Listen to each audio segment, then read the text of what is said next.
Did you know, I never get this right. You never do. I never do. You always try. I always try, and I never get our part right at the end. I could explain quantum physics, but I can't say rate us on the podcast. Oh, perfect. Let's do that. Let's just dive into eigenvalues right now, please. All right, here we go.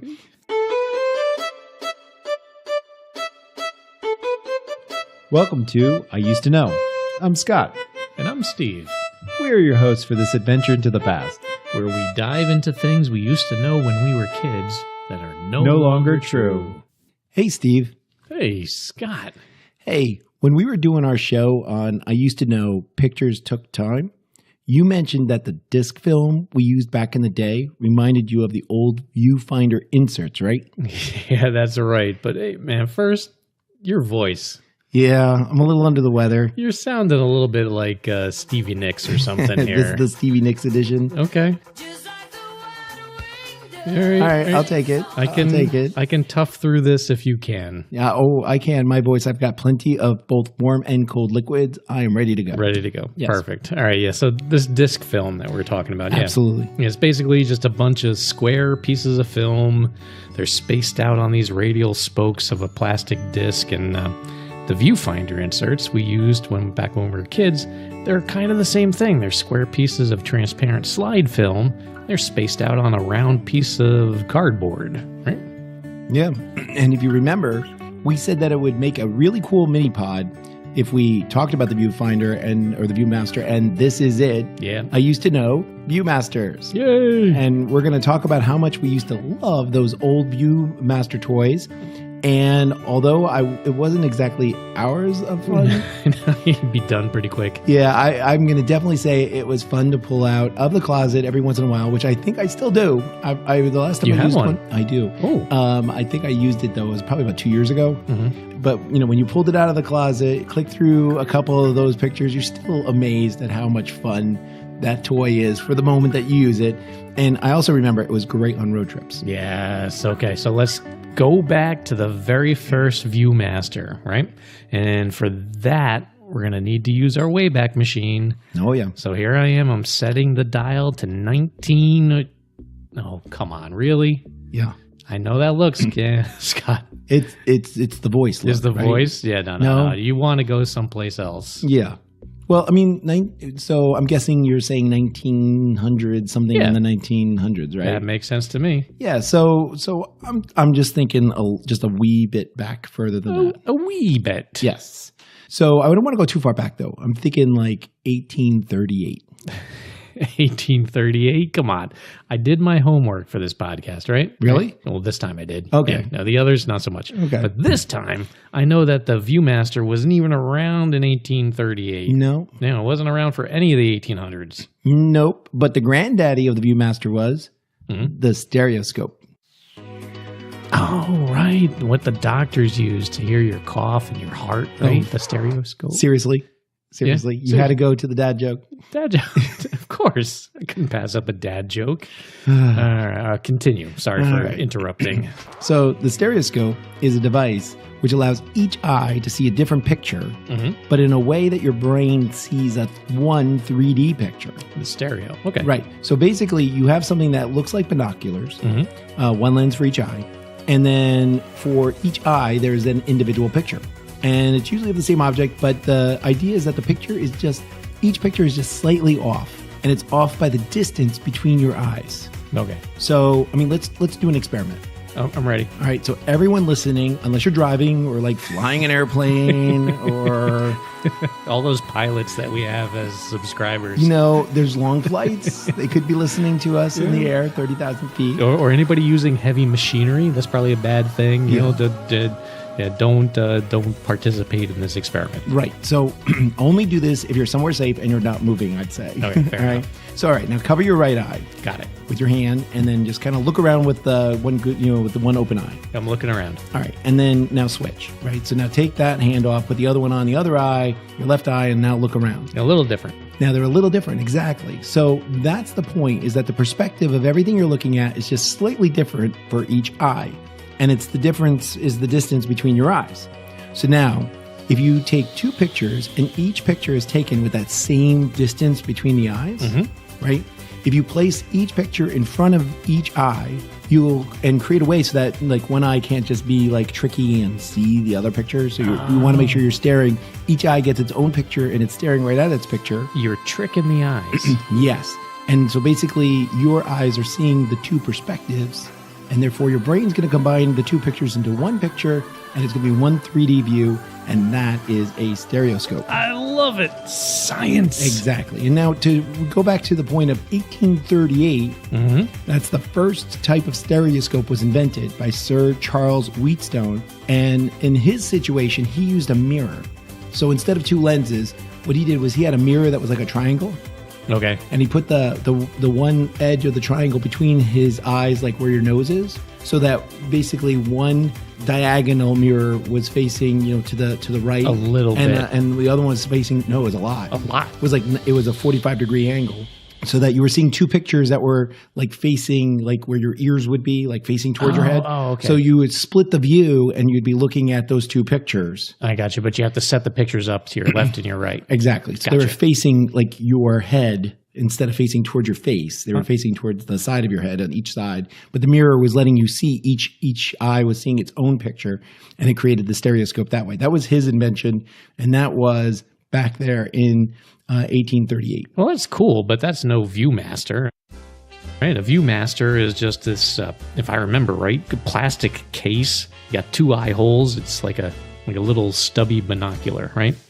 And it's got the slot on the top. You slip in this cardboard coaster, for lack of any better word. Like a drink coaster. Yeah. Not a roller coaster. No, it's just this round cardboard disc, but it has some picture slides embedded in that coaster. And then there on the side of this stubby binocular, there's a lever. And when you want to advance the film or the coaster or whatever you want to call it, you pull the lever down, and you can see one picture. And then you pull the lever down, it spins again, and you see another picture. It's all pretty simple. Very simple. No, so I love the Viewmaster. I mean, you felt like you were there. Like, if you had the one for Paris, right? You'd put that in there and you'd see like the Eiffel Tower in 3D, or, you put the one in for dinosaurs. Yeah. Like brontosauruses. Brontosaurus. Because I used to know there were brontosauruses. They're back, baby. They are. So dinosaurs, you see 3D dinosaurs, or you'll go into space. You'd see like the planets in 3D. It was amazing. Like it was amazing. Yeah. It was a great toy. Well, toy? This is not a toy. It was a toy. This thing is a weapon, Scott. What? Yeah. It just started, with these two businessmen coming together, William Gruber and Harold Graves. Is that the guy from Die Hard? Well, no, Gruber. You're right. Hans Gruber. Hans Gruber. No, William Gruber. He developed this camera rig for taking the stereo photographs that you were talking about before. And then Harold Graves, he had this company called Sawyer's Photographic Services, and he saw that there's a way to make money off of this thing.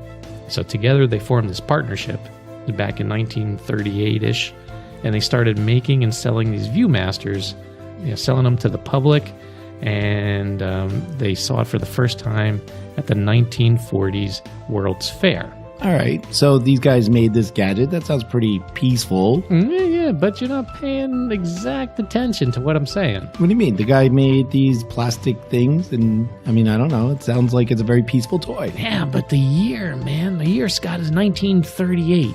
And what's about to happen in 1939? Oh. Maybe a world war? Yeah, I guess so, yeah. World War II? So how does this help World War II? Well, guess who was their first big customer? The U.S. military, man. What? Yeah, they bought millions of these custom picture sets. What? Well, they showcased different types of aircraft. And really? Then they sold 10,000 of these different Viewmasters so the soldiers could look at these pictures through the Viewmasters. And the Army used the Viewmasters to train the soldiers to recognize enemy aircraft as well as friendly Allied planes as they're flying through the sky. You're kidding. Yeah. So this was a training tool for the military. It was. So that they could, without being shot at and without real time, they could stare at these viewfinders and recognize, oh, that's a bad guy plane and that's a good guy plane. Shoot that, don't shoot that. That's right. It was a training tool. That's crazy. So the soldiers now, they come back from this war. And these things are so cool, how they showed off the pictures in 3D and everything. So naturally, what do you do with something that helped you win the war and you had fun with? you turn them into toys. Seriously? Yeah. So now they're back from the war, and Viewmaster, who's their next big customer group? It's going to be kids. I mean, it's baby boomer time. That's how you make all this money after the war, Scott. It's true. Especially after they lock down the access to the Disney characters. Oh, so they got some sort of like exclusive thing for Disney to They show did. off all their characters? That's right. That's right. And Disney was big back then. I mean, we're talking like, Mickey Mouse Clubhouse and things. This is classic Disney, right? Wow. And to be perfectly honest, not much changed in this toy over the years, right? So now you're going through the 50s and the 60s and the 70s. And then in 1981, they sold the company to Arnold Thaler for just over $20 million, Scott. Right? And the company... A lot of Benjamins. You were talking serious money for a Viewmaster. Making it rain. $20 million. Crazy. They renamed the whole company Viewmaster International Group, right? But now that didn't last very long. They're making Viewmasters, and by the time they get to 1989, they sell all this off to Tyco Toys. And Tyco has it from 89 to 97, and then they merge with Mattel. Okay, now I don't know these guys, Mattel. Yeah, Mattel, they're the toy company. Yeah. Well, so with the Viewmaster is just kind of like jumping around from company to company, and eventually it's given to Fisher-Price, which turns out to be owned by Mattel. So it's all still within the family. Nice. Yeah. And so now we still have that today. Wow, I had no idea that it was a military training tool. Yeah. And I certainly didn't understand how it just kind of grew with the Disney thing. So this is all amazing. I had no idea. So Steve, did you have a Viewmaster? I did. I had one that was in my closet, and I'd pull it out, once every couple months, and just kind of like when I'm bored, I'm looking around. I had a Viewmaster disc that had a whole bunch of undersea pictures, right? So it was like sharks and like squid and coral reefs and things like that.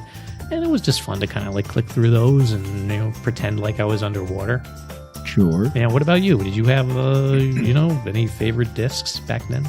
So I remember my Viewmaster growing up. I believe it was actually blue. It wasn't red. They're supposed to be red. The classic ones are red. Mine was blue, if I remember correctly. I think that was a knockoff. It could have been. That was like a Viewmiser. It could have been. I don't know. But it still took the Viewmaster discs. That's all that counts. Yes. So anyway, I remember mine, of course, I was like a spacehead. So growing up, I loved space and outer space. So for me, it was all about like, the planets. Like when the first space shuttle came out, I think I had the space shuttle Viewmaster where you would click through and you'd see the launch, and you would see the different things from there. That's You'd cool. see satellites. That's cool.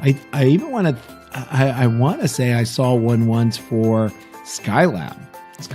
Yeah, which could be a good podcast. Ooh, because that's right. I used to know Skylab. That was all the talk. Yeah. You didn't know if it was going to fall on your head at one point.